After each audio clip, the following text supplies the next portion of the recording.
Welcome back everybody to Chapter 9. The link to Chapter 8 is in the description below if you haven't seen it. And the theme for today's video is pretty simple. We do a quest, and then we level to do another. We're getting to a point where the only quests I have left are Experienced Masters and Grandmasters, and there's very few of them. And when I finish a quest, I'm realizing that I need to train a particular skill to a certain level to be able to do another. So that's kind of exactly what we did today. And we start with A Taste of Hope, the fourth installment of the Hollow Veil series, the Vampire Saga, which I've told you guys before is my favorite storyline in RuneScape. And in this one, it's an awesome quest. We get to fight Rhonis Drakan at the end. The problem is we have to deal with the Invenitus Flail, which is a pretty weak melee weapon, and you can only fight him with melee. And we are pretty low with regards to our combat skills in melee. So after 6 times attempting to fight this guy, I actually had to give this one up, and we're gonna come back when we're stronger, but this was a fail for us. So this failure, if you will, is a good place for us to talk a little bit about my gaming philosophy for old school RuneScape. It's my perspective, right? I think we can all agree that most quests in RuneScape are pretty simple. Hey, I need help, can you go do this for me? Come back and I'll give you a reward, right? And they seem simple and easy, and sometimes like chores. But a good portion of those quests, I think, are challenging or have challenging aspects about them. Ratcatcher sneaking around the mansion part, or engaging end boss fights like Sins of the Father, Dragon Slayer 2, those types of quests, right? So I'm of a mindset that if you outskill the challenging portions of those quests, they too become incredibly boring. I had this problem with Witcher 3. When I played Witcher 3, I did all the content that there is out in the world to level up Geralt and get better equipment. So by the time I fought the Wild Hunt at the end, I smoked them. And honestly, it felt like a waste of time, and it was not rewarding at all. So similar to RuneScape, if I just get all 99s and then go and do all the engaging end boss fights and just smoke them, they too will become boring and chores. And I don't want to do that. Instead, what I do is if the recommended combat level for a quest is 90, I'll try it at 80. And I'll shoot for that sweet spot between mathematically impossible, right? Rhonis Drakan. It is mathematically impossible for us to kill him right now because we are too low of a level and we don't slap enough with the Invenitus Flail to kill him. And hey, this is going to be super challenging. You can do it, but it might take you 20-30 times. And I know it might seem like a waste of time, but to me, if I do it, it's going to be incredibly rewarding. Next, we train our Herblord to 57, a level requirement for Fairy Tale Part 2, by mixing prayer potions at the Grand Exchange, and then we went ahead and completed the Fairy Tale Part 2 quest. It didn't reward us with any level bumps, but it did give us the ability to use fairy rings, and that completed like 6 medium achievements around RuneScape, which included our last achievement, needed medium achievement for Artie. So we went ahead and turned in that to get a 7.5k experience lab that we put towards farming that got us to level 50. The next quest we were going to do was Contact, and we needed 2 things, level 50 thieving and 70 combat. So we went to Pyramid Plunder first, and I know it's not the most efficient way to train thieving, but it's the most enjoyable to me. And we trained our thieving to 52.5. 52 because we needed that for Kingdom Divided, a quest in Corinth.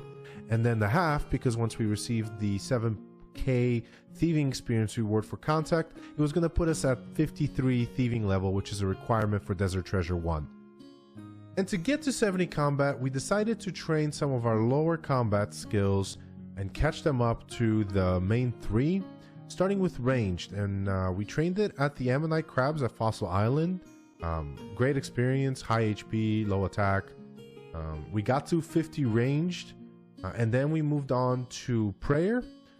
We trained prayer by sacrificing big bones at a house altar, and we also got that to level 50. Both of those got us to 69 combat.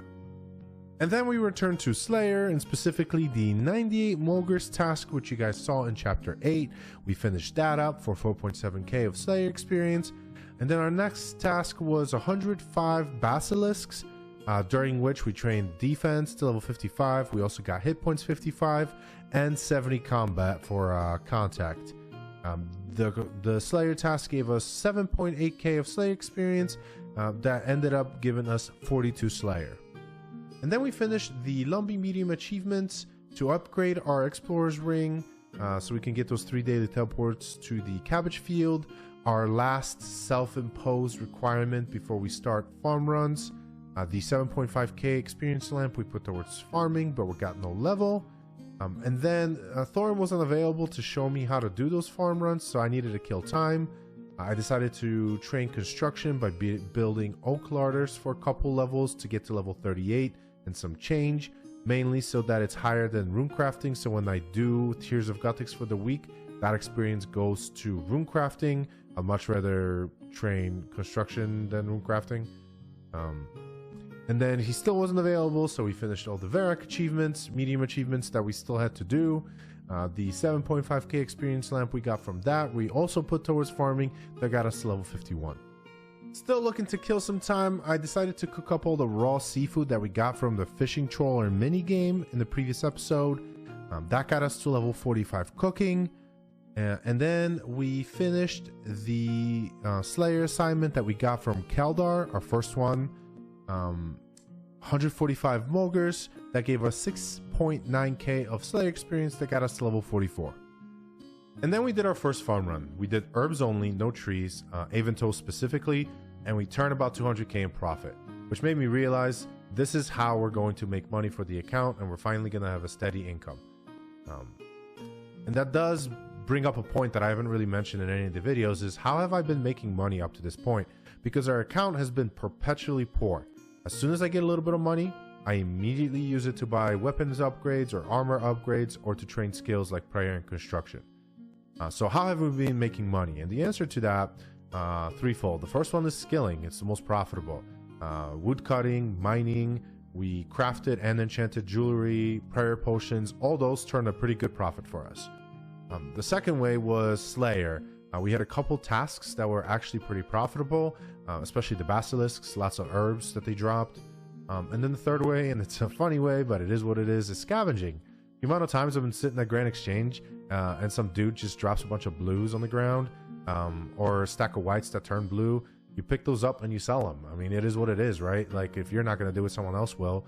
And one man's trash is another man's treasure.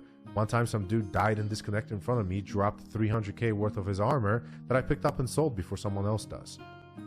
And then we did a quarter of our next Slayer assignment, Trolls, to train our attack to level 60. With the money from the first farm run, we were able to upgrade our D'hide armor from green to blue, and with 60 attack, I thought that that might just be enough to be able to kill Ranus Drakan. Okay, 7. 9. Come on, baby. 28 more. 2 hits. That is 2 hits.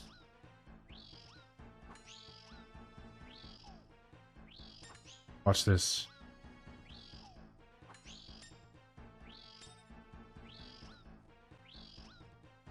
Oh! Oh! Come on! Let's go! Fuck yeah. Let's go, dude. It was pretty hype as hell, I'm not gonna lie. Anyway, the 7.5k of experience from the tomes we put towards rune crafting. And I know that doesn't make any sense based off what I just said about doing construction not 2 minutes ago, but sometimes my OCD trumps my logic, and I knew that 7.5k will put my rune crafting at a pretty number 40, so that's exactly what I did, and it is what it is. And then we completed the contact quest. That gave us that 7k of thieving experience to 53 thieving, so we can now do Desert Treasure 1. And then we also got a combat lamp that I put towards defense but got no level. And then it was time to train skills for Rum Deal and Heroes Quest. We started with cooking. We cooked lobsters at the Rogue's Den until we got to level 53 cooking, which is a requirement for Heroes Quest. And then we went back to the Barbarian Village and fished there until we got to level 50, which was a requirement for Rum Deal. And then we went ahead and completed the quest Rum Deal. It gave us no level, but it is done. We stuck with the pirate theme right after we completed Cabin Fever, quest that gave us 51 smithing, as well as access to mostly harmless, the island there. And then again, staying on theme, we completed the Great Brain Robbery, got to 5 barrel chests, and then at the conclusion of the quest, we got 51 prayer and 52 crafting. Then we went back to fishing to get it to level 53 so that we could do Heroes Quest at the Barbarian fishing spots. And then we went ahead and completed Heroes Quest, a pretty cool quest. Shout out to Thorin for helping us with the rival gang again. And the quest gives a bunch of small experience in like 12 skills. None of them gave me a level. The most important part about Heroes Quest is I can now free up Sir Amic in Recipe for Disaster. As long as we have access to the Khazari jungle, which is just the beginning of Legends Quest, that is, but we'll get there in a second. First, I wanted Throne of Miscellanea done. I wanted the management of the Miscellanea Kingdom because it's a pretty good weekly chunk of money that we get. I tend to average anywhere from 400 to 600k of free money, essentially, doing that mini game weekly. So we did that. And then in order to get the full amount of citizens for that mini game, I had to do Royal Trouble. So we went ahead and finished that up. That gave us 62 agility and 45 Slayer as well. The last requirement before we could complete Legends Quest was 52 wood cutting, so we knocked that out pretty quickly at the Sears Village, cutting maples. And then we went ahead and finished Legends Quest. And it's another really great quest that I love doing every single time. Whenever you have a story about an uncharted land, like in this case the Khazari jungle, an ominous, in this case demonic threat to the local populace that's never seen us, the people of RuneScape, it is always an intriguing and awesome story. Resonates with me every time, so I just have fun doing that quest. That quest gave us enough experience to get to 65 agility, and then now that we had all the materials to bake brulee for Sir Amic to free him in Recipe for Disaster, we went ahead and did that, which also gave us 54 cooking. And the last thing for this video was a Kingdom Divided, a quest out in Corrend, final chapter for now at least, and I don't know how I feel about that quest. I love the story and I love the fights, very challenging, really awesome, rewarding. But it just takes forever. It's so long-winded. I feel like it was a two-parter, 2 quests that they just mashed together into one. The first part probably should have ended right after the lab fight, and then the second part should have been bringing everybody together and crowning a new king. At least it felt that way. But the quest gave us a 10k lamp that we put towards rune crafting to get to level 43. And then right after it, we completed the Bear Your Soul mini quest to give us our very own soul bearer. For this chapter, we ended up doing 21 birdhouse runs that got us from 52 hunter to 57. Also gave us a crafting level to 52. And then we did 11 farm runs, just herbs, that got us from 51 farming to 55. Really good progress. And speaking of progress, here it is for this video, for this chapter. We ended up getting an increase of 98 skill points from 1112 to 1210. So really good progress. And then another big accomplishment is we're 250 of 300 quest points, right? So we only have 50 quest points worth of quests left to do. As far as teaser for the next video, I'll leave you with this. We're going to go searching for treasure in the desert. And as always, thank you so much for watching. If you guys have any feedback, please keep leaving it in the comment section. And I'll see you guys in the next video. Bye-bye.